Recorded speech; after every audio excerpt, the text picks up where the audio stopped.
안녕하세요, 가치아입니다. 8월 27일 화요일 국내 시장이 마감되었습니다. 자, 오늘도 전체적으로 시장의 흐름이 그렇게 좋지 않았다고 생각이 됩니다. 일단은 별다른 반등 자체가 나오지 않았었거든요. 그래도 조금은 다행인 것은 장중 낙폭을 조금은 만회했다는 것이 그나마 조금 다행이었다고 생각이 됐고, 그리고 오늘 코스피는 마이너스 0.3%와 함께 2700포인트를 돌파하지 못했었네요. 그리고 코스닥은 오늘 0.2%의 약세 흐름이 있었고, 그래도 코스피보다는 나은 흐름이었던 것 같습니다. 이어서 코스피 상위 종목들을 보면 오늘도 반도체 관련주가 조금은 쉬어갔고 금융주의 흐름도 좋지 못했었네요. 반면에 2차원지 기업들 그리고 바이오주까지, 물론 큰 폭의 상승은 아니었지만 그래도 전체적으로 그렇게 나쁜 흐름은 아니었습니다. 또 코스닥은 오늘 3천당 제약을 제외하고 전체적으로 대부분의 파란불이 많이 보이는 것 같습니다. 그리고 코스피의 수급을 살펴보겠습니다. 오늘도 외국인의 4천억가량의 많은 순매도가 나왔어요. 3일 동안에 거의 1조 원 가까이 순매도가 나왔고, 반대로 기관 쪽에서는 3일 연속으로 많은 순매수가 이어지고 있습니다. 반대로 코스닥은 기관과 외국인의 별다른 수급 변화는 없었고요. 하지만 오늘까지 5일 연속으로 지속적으로 파란불이 들어오고 있네요. 그리고 삼성전자 마찬가지로 오늘도 외국인의 많은 순매도가 나왔고요. 또 SK하이닉스도 마찬가지로 오늘도 2천억이 넘는 외국인의 순매도와 함께 3일 동안 거의 7천억 가까이의 순매도가 나왔습니다. 그리고 장중한 때 100만원을 터치했던 삼성바이오로직스, 오늘은 외국인의 500억 가까이 많은 순매수가 들어왔고 기관도 같이 순매수가 계속 이어지고 있습니다. 그리고 LG에너지솔루션, 오늘은 오랜만에 외국인의 순매도가 나왔었네요. 하지만 규모는 많지 않았습니다. 자, 그럼 이어서 주체별 매매 동향에 대해서 살펴보도록 하겠습니다. 8월 27일 외국인이 가장 많이 매수한 종목은 삼성바이오로직스, 알테오젠, 현대로템, 재롱전기, APR, 전반적으로 바이오 종목을 가장 많이 매수했고, 그리고 기관은 SK하이닉스, 한국전력, 하나에어로스페이스, 삼성전자, KB금융, 이렇게 순서대로 매수를 했습니다. 이어서 해외 증시를 보겠습니다. 전날에 미국 증시는 소폭의 약세 흐름이 났습니다. 나스닥은 0.8%의 하락이 있었고 S&P 500은 0.3%, 반대로 다우지수는 장중에 신고가를 터치하고 나서 조금은 밀리는 흐름이 나왔습니다. 자, 어쨌든 나스닥 지수를 보면 미국 증시도 국내 시장과 조금은 비슷한 것 같아요. 반등할 때 강하게 반등이 들어왔습니다. 하지만 최근 들어서는 일주일 정도 주가의 움직임이 나오지 않고 있습니다. 아무래도 지금 시장에서 대표 업종이라고 할 수가 있는 반도체, 특히 엔비디아, 현지 시각으로 28일날 실적 발표가 있습니다.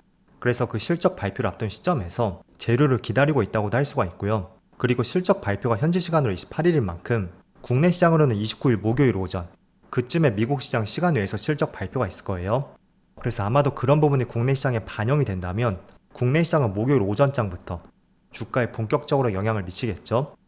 그래서 미국 시장도 마찬가지고, 또 최근에 국내 시장까지도 최근에 시장이 굉장히 지루하게 움직이고 있습니다. 자, 지금 코스피의 수급을 보더라도 지난번에 급락장이 나왔던 8월 5일, 그때 이후로 전반적으로 거래대금 자체가 10조 원을 돌파하지 못하고 있습니다. 하지만 그 전에는 7월달을 볼까요? 대체적으로 거래대금이 10조 원을 돌파했었거든요. 그래서 일단은 전체적으로 수급 자체가 좋지 않다는 것은 증시를 떠받칠 수 있는 힘, 그게 굉장히 약하다는 증거가 될 수도 있습니다. 자, 제가 코스피 지수를 많이 강조해드리는 것은, 지난 2020년 당시, 이 당시에는 주식을 처음 하신 분들도 굉장히 많은 수익을 보셨을 겁니다. 그래서 나한테 주식에 소질이 있나? 이런 생각도 많이 하셨을 거예요. 하지만 그렇게 수익을 안겨줬던 결정적인 이유가 결국은 시장이 좋았기 때문이죠. 그리고 시장이 좋다는 것은 이평선이 정배열로 돌아서 있고, 또 거래대금 자체도 굉장히 많이 받쳐주는 만큼 내가 매수라고 후속 매수에 대해서도 지속적인 기대감을 가져볼 수가 있습니다. 그래서 이 당시에는 거래대금이 못해도 20조 원을 넘었을 거예요. 그리고 21년 1월쯤 거의 클라이막스에 갔을 때는 하루에 40조 원을 돌파한 적도 있었습니다. 그래서 그것과 비교하면 굉장히 지금은 낮은 수치이고, 물론 이 당시만큼의 거래대금을 회복하기에는 어려울 수가 있을 겁니다. 하지만 적어도 10조 원을 하회한다는 것은 내가 매수를 하고 나서 그 뒤에 내 매수가를 올려줄 수 있는 힘 자체가 약해진 시장인 만큼 이런 부분을 조금 더 주의 깊게 보자고 말씀드리는 것입니다. 자, 그래서 지금의 위치를 보더라도 물론 5일선과 10일선은 정배열로 돌아섰죠. 하지만 21선, 61선, 121선 모두 역배열 추세인 만큼 이번 주 목요일날 엔비디아 실적 발표와 함께 다시 한번 지수가 꺾일 가능성이 상당히 높습니다. 그래서 지금 국내 시장뿐만 아니라 미국 시장도 그런 부분을 염두를 하는 것 같고, 아무튼 우리는 이번 주 목요일날 엔비디아의 실적을 중요하게 지켜보자고 말씀드리겠습니다. 자, 그리고 현대차도 마찬가지로 코스피 지수와 함께 차트 흐름이 굉장히 비슷하게 움직이고 있어요. 그런데 내일은 굉장히 중요한 이벤트를 앞두고 있는데, 바로 내일은 현대차의 CEO 인베스터 데이이고, 여기서 관전 포인트는 주주 환원 정책에 대해서 어떤 코멘트가 나올 가능성이 상당히 높습니다. 지금 알려져 있는 것은 첫 번째로 배당을 5% 이상 올릴 수도 있다. 그리고 두 번째는 신규 자사주 매입이라든지 자사주 소각에 대해서도 기대감을 가져볼 수 있는 시점이 있고, 또 세 번째는 매년 7천억씩 5년 동안 전체 3조 5천억이 되겠죠. 이 정도 규모의 주주 환원 정책을 예상을 하고 있습니다. 그래서 지금 예상을 하는 범위 자체는 이 정도이고, 어쩌면 그 범위를 뛰어넘을 수도 있고, 또 새로운 주주 친화 정책이 나올 가능성도 있습니다. 그래서 그에 따라 현대차의 움직임도 상방으로 다시 올라갈지 아니면 조금 더 시간을 거칠지, 그런 중요한 시점이 될 수도 있습니다. 그래서 내일은 현대차의 CEO 인베스터 데이, 이 이벤트를 한번 주목해 보시고요. 또 반대로 오늘 반도체 관련주를 보면, 물론 단기간에 반등이 나왔던 만큼 약간의 되돌림이 발생될 가능성이 있다, 이런 의견을 충분히 드렸습니다. 하지만 지금 삼성전자 외에도 SK 하이닉스가 다른 대형주에 비해서 굉장히 낙폭이 크게 나오고 있거든요. 지금 촬영 시점이 1시 반쯤 되었는데 3% 이상의 급락이 나오고 있습니다. 일단 반도체를 바라보는 시각은 지금부터는 굉장히 중요하게 바라봐야 될 것 같습니다. 그 이유는 이번 주 목요일이죠. 목요일 오전에 엔비디아 실적 발표가 있고, 제가 앞서 실적 발표에 대해서는 말씀드렸습니다. 단순히 실적이 잘 나왔다, 그거로는 부족하다고 말씀드렸어요. 결국 성장주는 고 PER을 반영하는 만큼 실적 발표가 나오는 당시마다 굉장히 좋은 실적이 나올 필요가 있습니다. 그렇지 않다면 약간의 어닝 서프라이즈만으로도 주가는 하락이 나올 가능성이 있거든요. 그래서 반도체 관련주는 그런 부분을 조금은 경계를 해야 되고, 그리고는 SK 하이닉스에서 BNK 투자증권에서 나온 리포트거든요. 하반기에 메모리 수요가 둔화될 것이고 모멘텀이 부재할 것이다 라는 코멘트와 함께 오랜만에 목표 주가를 하향하는 리포트가 나왔습니다. 그래서 그런 부분이 조금은 투심을 자극시켰다고 생각이 됐고, 또 BNK 투자증권 리포트가 나오기 전에 한 5일 전인가요? 그때 외국계 증권사 모건 스탠리에서 반도체 업황의 피크를 준비하라 라는 제목의 보고서가 나왔습니다. 그리고 그 내용들을 조금 더 읽어보면 글로벌 반도체 기업들 매출 증가율이 올해 3분기는 21%를 기록할 것이고, 올해 4분기부터는 증가율이 18%로 조금은 떨어지면서 3분기가 실적의 고점이 될 것이다 라는 다소 부정적인 리포트가 나왔습니다.